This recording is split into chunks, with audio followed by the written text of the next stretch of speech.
आज हम आगे बढ़ेंगे अपनी क्लास में एक्स्ट्रा फ़िल्टर। अच्छा, एक चीज़ समझे फ़िल्टर क्या चीज़ होती है? फ़िल्टर हम ज़्यादातर कंप्यूटर के ऊपर यूज़ करते हैं और वो भी फ़ोटोशॉप के अंदर, जिसमें हम अपनी तस्वीर को मज़ीद शाइनिंग वाज़ेह कर सकते हैं। तो ये चीज़ें देखें, इस उर्दू डिज़ाइनर के अंदर मोबाइल के लिए सबसे बेस्ट यही है। बहुत सारी कोरल की चीज़ें इसके अंदर आ रही हैं।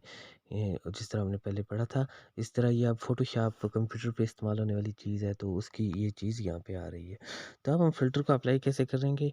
फ़िल्टर के एक्स्ट्रा फ़िल्टर के ऊपर रख के मैंने क्लिक किया, तो अब ये देखते जाएँ, मैं एक-एक इसके आगे जो ये ऑप्शन है इन पे अप्लाई करूँगा तो ऑटोमेटिकली इन पे इस तस्वीर के ऊपर अप्लाई होता रहेगा। ग्रे में करेंगे तो ये देखें अप्लाई होके इस तरह की हो जाएगी। ये सारे मैं एक-एक करके अप्लाई कर रहा हूँ।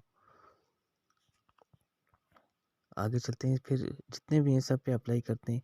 इम्पोज़ पे अप्लाई करेंगे तो इस तरह की हो जाएगी। ये सारे यहाँ से हम अपनी कोई भी तस्वीर लेके उस पे हम फ़िल्टर अप्लाई कर सकते हैं।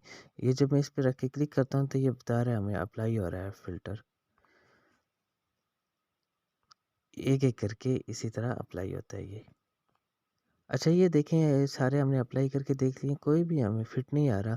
हम चाहते हैं कि सब रिमूव हो, सब एक-एक करके आपने जितने भी अप्लाई किए उसे रिमूव करें।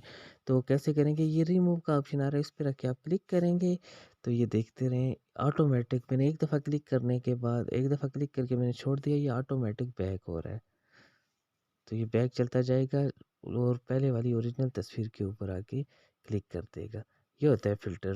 ये देखिए अब सारे उसने रिमूव कर दिए, तो अब ये हमारे पास ओरिजिनल तस्वीर जिस तरह हम यहाँ पे लेके आए थे, ये ओरिजिनल तस्वीर हमारे पास पहुँच चुकी है।